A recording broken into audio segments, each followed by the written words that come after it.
തീരത്തിലും കരയിലും വാഗ്ദാനപ്രകാരം നിന്റെ ദൈവത്തിൻ്റെ ദൂതൻ നിനക്ക് മുമ്പേയും സഞ്ചരിക്കട്ടെ.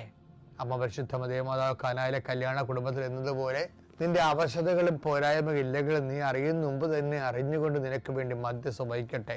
എല്ലാ മലാഖന്മാരും വിശുദ്ധന്മാരും രക്തസാക്ഷികൾ നീ ചെയ്യുന്ന പ്രവൃത്തികൾ ദൈവതിരുസന്നിധിയിൽ ആദരണീയമാകുന്നതിന് വേണ്ടിയും അത് സ്വീകാര്യമാകുന്നതിന് വേണ്ടിയും കർത്താവ് എൻ്റെ പരിശുദ്ധാത്മ നയിക്കപ്പെടുകയും നീ അനുഗ്രഹിക്കപ്പെടുകയും ചെയ്യട്ടെ. നീ ആർക്ക് വേണ്ടിയാണ് വാദിക്കുന്നത്, ആർക്ക് വേണ്ടിയാണ് നീ ശുപാർശ ചെയ്യുന്നത്, അവരെ കർത്താവ് ആശീർവദിക്കട്ടെ. നിന്റെ മധ്യസ്ഥ പ്രാർത്ഥനയ്ക്ക് പകരം നിന്റെ മധ്യസ്ഥ പ്രാർത്ഥന ദൈവദിവസം വിലയുള്ളതാകുവാൻ ആവശ്യമായ ദൈവത്തിൻ്റെ സുവിശേഷ പ്രവർത്തനങ്ങൾ ദൈവസ്നേഹത്തോടെ ചെയ്തുകൊണ്ട് നിന്റെ സ്വർഗീയമായ ആധ്യാത്മികമായ ആസ്തി പദ്ധതികൾ ഉറപ്പിക്കുവാൻ കർത്താവ് നിന്നെ ആശീർവദിക്കട്ടെ.